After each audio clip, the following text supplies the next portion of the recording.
GTA 6 coming soon, but you can't wait? Well, here are 17 of those addictive open-world replacements that are way better than GTA. The first Watch Dogs promised us a hacker's playground and delivered a gray, joyless disappointment. Then Watch Dogs 2 showed up, looked at what went wrong, and basically rebuilt the game from scratch in a much better neighborhood, literally. San Francisco in Watch Dogs 2 pops with color, personality, and the kind of playful energy that makes just wandering around the city genuinely fun without needing a mission to push you. Marcus Holloway's ability to hack track lights, drones, security systems, and pretty much any connected device turns every encounter into a creative puzzle rather than a straight-up gunfight. The cast is likable, the tone is refreshingly light, and the game rewards experimentation in ways that feel satisfying rather than overwhelming. An underrated gem that deserved way more love than it got. Forget open world, The Witcher 3 is an open universe, one where every crumbling village, foggy swamp, and cliffside fortress has a story worth stopping for. You play as Geralt of Rivia, a silver-haired monster hunter for hire who speaks in grunts and somehow still has more romantic charisma than most video game protagonists combined. What makes it tower above GTA isn't the size of the map, it's the fact that even the most throwaway side quest is written better than the main story of half the AAA games out there. The combat is slick, the alchemy system rewards curiosity, and the world constantly surprises you with moral choices that have no clean answers.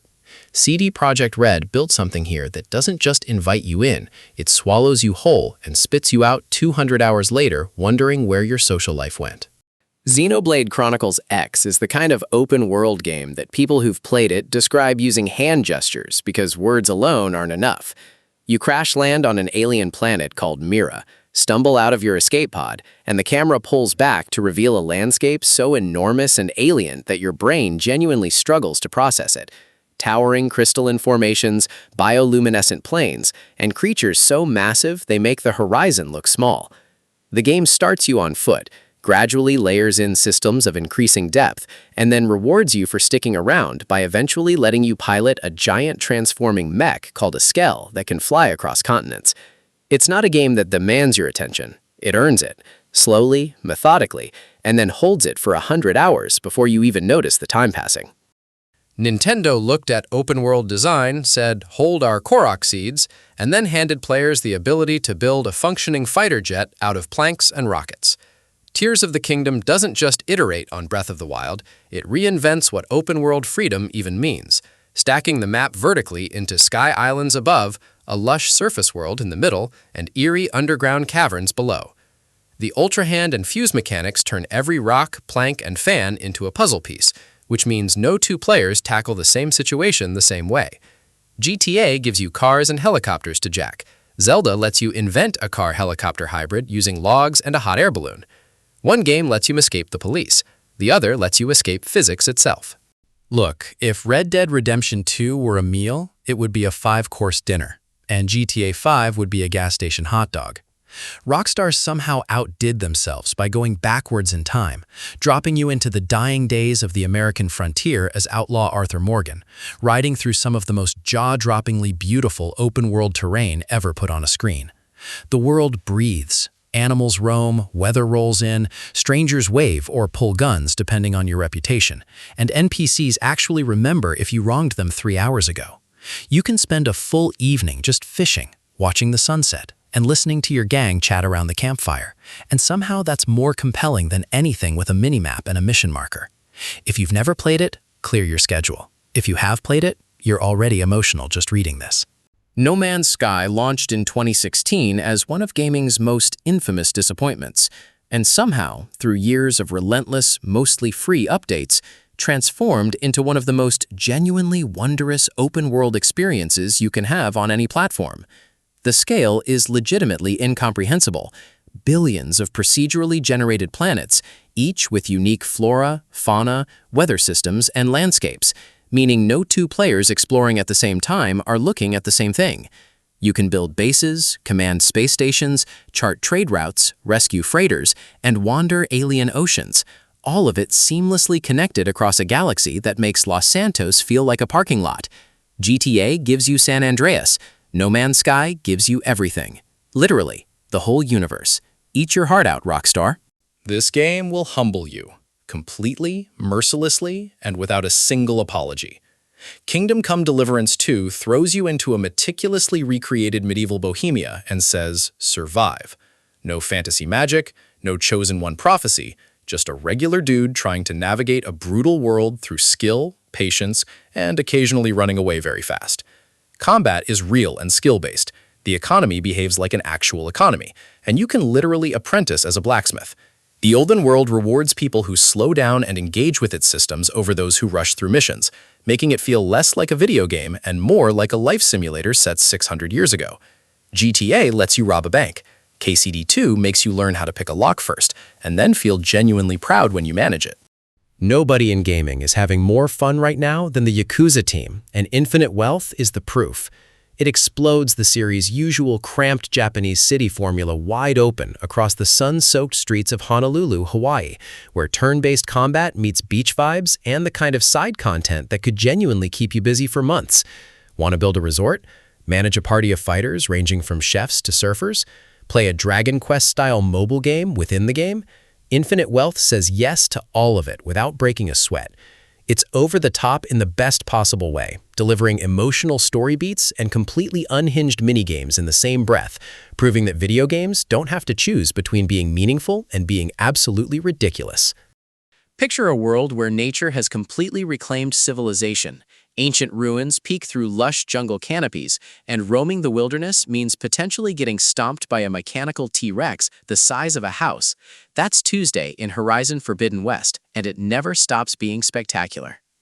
Aloy traverses a genuinely massive open world that somehow manages to feel both untamed and intricately designed, with biomes that shift dramatically as you travel, and environmental storytelling around every corner.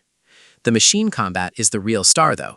Each creature has unique weaknesses, armor plates you can blast off, and behaviors that make every fight feel like a puzzle rather than a David race. GTA is a simulator. Horizon is a wilderness survival epic where the wildlife will absolutely end you if you get cocky.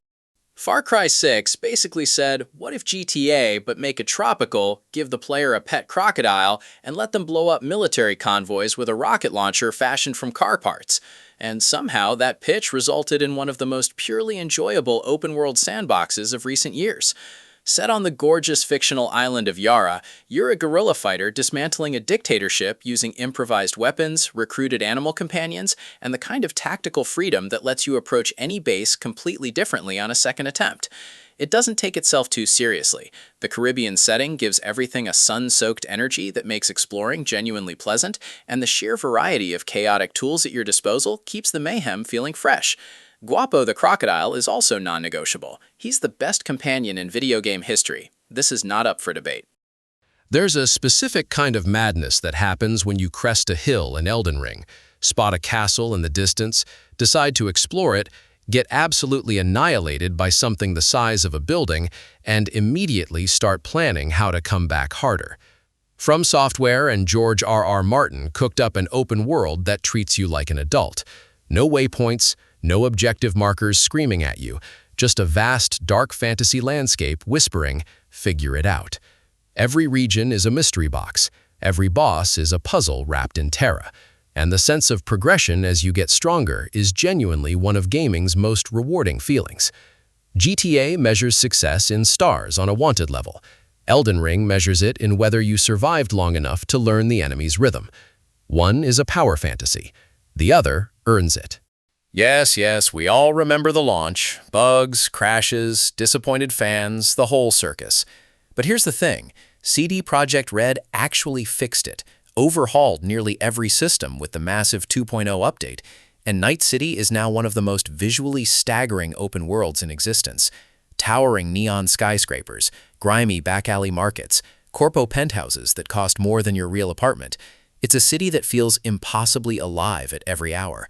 The gameplay is completely transformed too, with a revamped skill tree, genuinely threatening police AI, and combat that rewards creativity over button mashing. GTA lets you cause chaos in a city. Cyberpunk lets you become the city, shaping your character's identity through every choice, implant, and back-alley deal.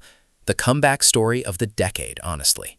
Rarely does a game come along that make you feel like every single decision actually matters. And then Baldur's Gate 3 shows up and raises the bar so high that other RPGs need a stepladder just to see it. Built on Dungeons & Dragons rules, it drops you and up to 3 friends into a story-rich open world, where your choices cascade outward in ways you won't even notice until 3 hours later when something you said in Act 1 comes back to haunt you in the worst possible way. The writing is sharp, the characters are unforgettable, and the combat rewards tactical thinking over reflexes. GTA gives you a sandbox of mayhem. BG3 gives you a sandbox of consequence, where the mayhem comes with paperwork. Brilliantly, hilariously, ridiculously good. Ubisoft spent years getting roasted for bloated open worlds with checklist-style gameplay, and then quietly went and built the best entry in the franchise by a country mile. Shadows plants you in feudal Japan, a setting fans had been begging for since approximately forever, and the result is one of the most visually stunning open worlds in recent memory. Seasonal changes dynamically alter the entire map. Snowfall buries mountain passes in winter, cherry blossoms drift through spring, and summer storms lash coastal villages with genuine atmosphere. The dual protagonist system gives you real flexibility, letting you lean into stealth or full samurai aggression depending on your mood. It's the kind of open world that makes you stop mid-mission just to stand in a forest and appreciate that someone actually cared this much about making it beautiful. While everyone was distracted by GTA 4 in 2010, Mafia 2 quietly released one of the most atmospheric open-world crime games ever made, and then got slept on for a decade before people finally caught on. Set in the fictional Empire Bay during the 1940s and 50s, the game wraps you in the golden age of organized crime with a level of cinematic craft that feels closer to Goodfellas than a video game. Snow blankets the city's early chapters in a way that makes the world feel genuinely cold and lived in. Vintage cars purr through streets lined with period-accurate storefronts, and jazz drifts out of every radio. The main story is tightly written and doesn't overstay its welcome, a rare thing in the open-world genre.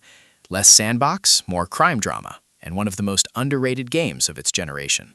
Sometimes you don't want a cinematic masterpiece. Sometimes you want to launch yourself face first into a skyscraper using a rocket launcher while your gang's theme music plays. Saints Row 2 was built for exactly that person, cranking the chaos styles so far past GTA's that it loops back around into pure joy. As the boss of the 3rd Street Saints, rebuilding from nothing, you wage gang war across Stillwater with a personality and sense of humor that GTA honestly never matched at the time. Insurance, customizable hideouts, absurd weapon options, co-op campaign, it's a love letter to pure open-world nonsense. Critics were snobbish about it. The players who actually played it at 2 a.m. with a friend remember it as one of the greatest games ever made. Sleeping Dogs arrived in 2012, delivered one of the freshest takes on the open-world crime genre in years, and then somehow got forgotten in the shuffle, which is a genuine crime almost as dramatic as anything in the game itself. Set in a lovingly recreated Hong Kong, you play as undercover cop Wei Shen, threading the needle between 2 identities in a world where every relationship you build could become a liability. The martial arts combat system is genuinely excellent, fluid, brutal, and satisfying in a way that makes punching someone into a phone booth feel like an art form. The city itself is dense, atmospheric, and dripping with neon-lit personality at every hour of the day. If you missed this one, fix that immediately. It holds up better than most games from that era have any right to.